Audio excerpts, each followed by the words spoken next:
Hey, true believers, Englentine here with a review of DC's Nuclear Winter Special. Wow. So, this is a winter special, not a holiday special or Christmas special. That being said, I'm wondering exactly how many Christmas-themed stories we're going to get here. And yes, I am recording this without having read all of them. I did read the Batman already. And I read the opening Rip Hunter thing, so I'm going to get to those in just a moment. This is a list of the stories we're going to get. So 1, 2, 3, 4, 5, 6, 7, 8, 9, 10 of them. And I just sound like, 1, 2, 3, 4, 5, 6. Yes, Jeff Goldblum style. Anyway, yeah, I just kind of put down the X-Men book for losing the Christmas spirit. I'm not exactly sure this book is even trying to have the Christmas spirit. So this will be an interesting ride to see exactly where it stands on that particular thing. Now, the opening, the Rip Hunter thing, his time bubble's in trouble. He lands in an apocalyptic area, and in order to save his life from cannibals, he says, hey, I got some stories about how Batman and Superman survived without eating people. Maybe it'll inspire you. And the people who want to eat them actually decide to sit down and listen. It's kind of a lame wraparound, but I guess that's what's going to get us there. First up, we have Warmth, starring, 666. Yeah, okay, gotta respect that, right? Colin Kelly and Jackson Lanzig wrote it. Giuseppe Camuncoli drew it, so yeah, I probably really butchered that name. It's entertaining. It basically is two immortal beings hacking away at each other, blaming each other for the state of the world that they're in. That's just about it. Yeah, I guess it's a decent way to lead off if anybody wants a Batman story, or at least a Damian as Batman story, because, you know, Damian is Damian. And can never be Batman. That's my worst Ra's al Ghul impersonation, but I think he says something like that in the story there. Next up, we have Superman 1 Million in Memory Hearth. It's written by Steve Orlando, drawn by Brad Walker, which I kind of wish Brad Walker was writing or drawing the Martian Manhunter series, because this is really Superman 1 Million and Martian Manhunter. It's basically based on a moment they had and a memory that gets shared. And it's really touching, actually. And it does have to do with holiday. Of course, it's the Martian Manhunter's holiday, so that's a little bit different. It's not exactly Christmas, but still, it's kind of a touching story. Very, very good. I like this one. Definitely better than the Batman story. In The Flash, Once and Future, I got to tell you, these stories just keep getting better, and I hope the trend continues. This one's written by Jeff Loveness and Christian Deuce, excuse me. And I understand it's basically a whole bunch of the major villains attack all at once and end up causing the Speed Force to get sick. They're going to win. Flash does something. He's trapped in the sick Speed Force, never to return. It's kind of a downer, but it's a really good story, even though, didn't this happen in Crisis, Infinite Crisis, just saying, with all the villains attacking at once? I don't know. Anyway, we saw it, but it's still pretty good. I like this one. This one's the best so far. I said that before, didn't I?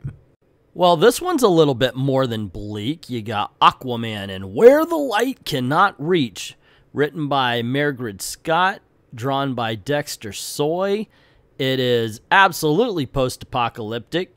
These two scientists come to find Aquaman to tell him that there was a substance at the bottom of the ocean that they found that eats radiation, and since the world has been irradiated to extinction levels, they could use it. And now Aquaman has to brave the monsters of the sea and how the radiation has affected them to go find it. It's a pretty intense story.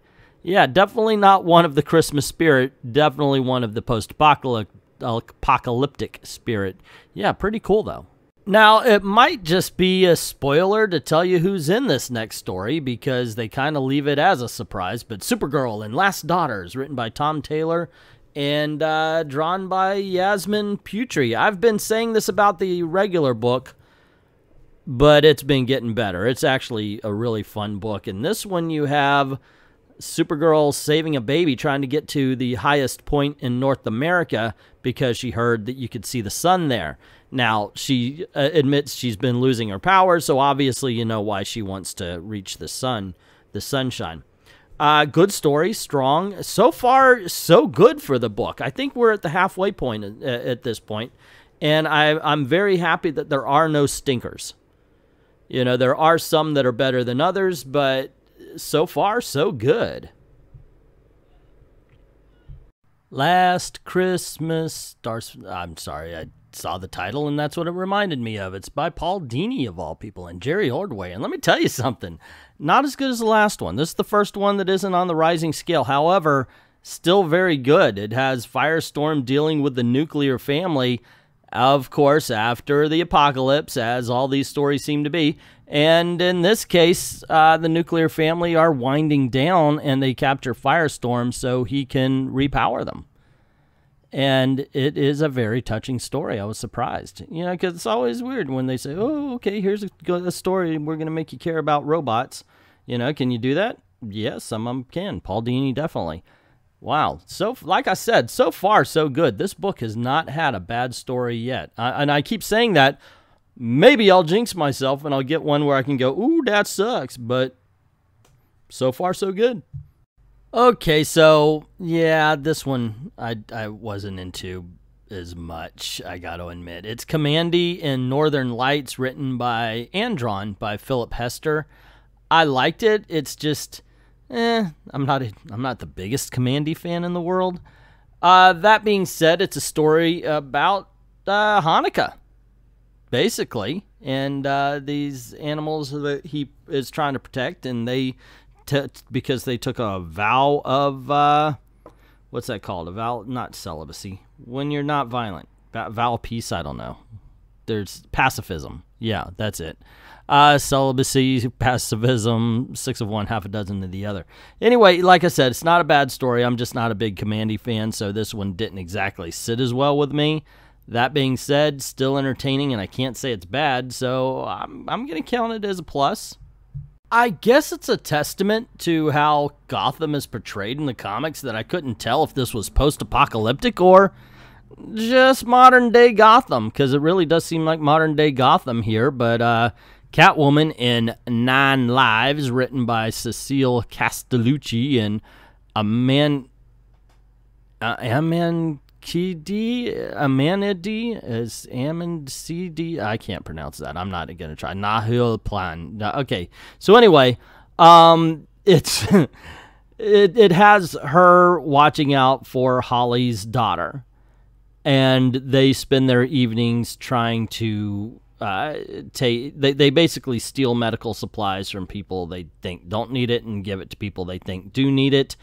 It's a character study. It's basically, after they do this, they talk about how things are and then fight, and then they go back to doing what they're doing. Not much of a story. It's not the most interesting or the strongest in the book. As a matter of fact, I would have to say it could. I don't know. If I lined them up, this would not be in the top 5. And the final story is probably the most Christmassy of all. I enjoyed this one. It might be my favorite. I have to really look at them and decide, though. I liked it. It's Green Arrow in the Birds of Christmas Past, Present, and Future. In all honesty, it's a Green Arrow story, and he's talking about... It's not a post-apocalyptic story, though. He's talking about his past, where he was supposed to be the Jiminy Cricket of the, you know, the conscience of the group. And it's just basically, they're older now, and they're talking about where he thinks Justice League went wrong. And man, do they play him off like an SJW, which is okay because that's what Green Arrow is. But he's like, well, they're doing things, but they're not doing things my way, so the world is bad. And, you know, they kind of play off that. And I kind of enjoyed that. Plus, you know, seeing him and Hawkman and Dinah all do their thing and basically just talk and reminisce about, I guess, now. It was kind of fun. It was enjoyable. I was actually surprised at how much I enjoyed this story, considering how personal it was. That's probably what made it as likable as it was, and it's probably what makes it the most Christmassy of all stories in this nuclear holiday special. So there you go. Those are the individual stories. How does it fit as a whole? If you know, from front cover to back cover when you're reading them, the stories flow. These scenes with Rip Hunter do match everything together. It's kind of cheesy, though, especially at the ending. And I've got to say, I don't think there was a really bad one anywhere. Catwoman came close, but nah, I think even that one was at least decent. So overall, the book by itself, as a whole, rather than just break it down to individual, is still worth the price of admission. And just for shits and giggles and fun, here are the 10 stories ranked worst to best. Number 10 is the wraparound story, the Rip Hunter, I was about to say Rip Taylor, Rip Hunter thing. It's kind of cheesy, definitely at the end, and otherwise not a really good story when all is told. Some good humor to it, though. Number 9 is Catwoman in 9 Lives. I swear to God, they got to find another title for her when she does solo stories. It's a conversation between the two of them. It was okay, just nothing like major. At number 8, we have Kamandi, Northern Lights. Not a bad story. It's just Kamandi doesn't exactly thrill me. Number 7 is the, what was it, 6-page fight between Batman 66 and Ra's al Ghul called Warmth.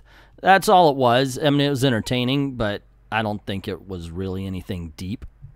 At number 6 is Superman 1,000,000 in Memory Hearth. I thought it was a really touching story between Superman and Martian Manhunter, and I wish this team was working on the regular series.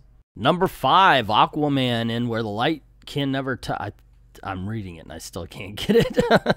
Anyway, it's dour, yes, of course, but it's still a pretty cool story. There's no solid ending to it also, and I thought that was kind of weird as far as all of these stories are concerned. At number 4, I've got to go with Green Arrow. The Birds of Christmas Past, Present, and Future. It was really touching. It's entertaining. It's, wow, I mean, you know, this is a legitimately good story here, and I was very happy to kind of see older people reminiscing of lives they survived. Number 3 gives us Barry Allen at his best, dead, as a martyr. He just works better that way. No, it's a story of sacrifice, and it works pretty well. I liked it. Number 2 gives us a very touching story about robots dying in Last Christmas with Firestorm. And my favorite story of the book, the number 1 story, is Supergirl in Last Daughters. Man, Supergirl's just been kicking ass recently. This was a really good story, too. I liked it. Very, very fun and very telling. Anyway, that's my opinion. What is yours? Have you read this book? What was your favorite? What was your least favorite? Let me know in the comments below. Also, if you like this video, you want to see more, click like, of course. Always don't forget to share, get word out about the channel, hit subscription if you haven't done that yet, and also ring that notification bell so you don't miss anything. Cool things happen around these parts. And we are trying to make a living doing this, so if you don't mind helping out the channel, go on over to Patreon. Drop $1 in the till, helps keep the lights on, helps keep making videos for you. Thank everybody who's already done that, and to everyone, all of the true believers, thank you very, very much for watching.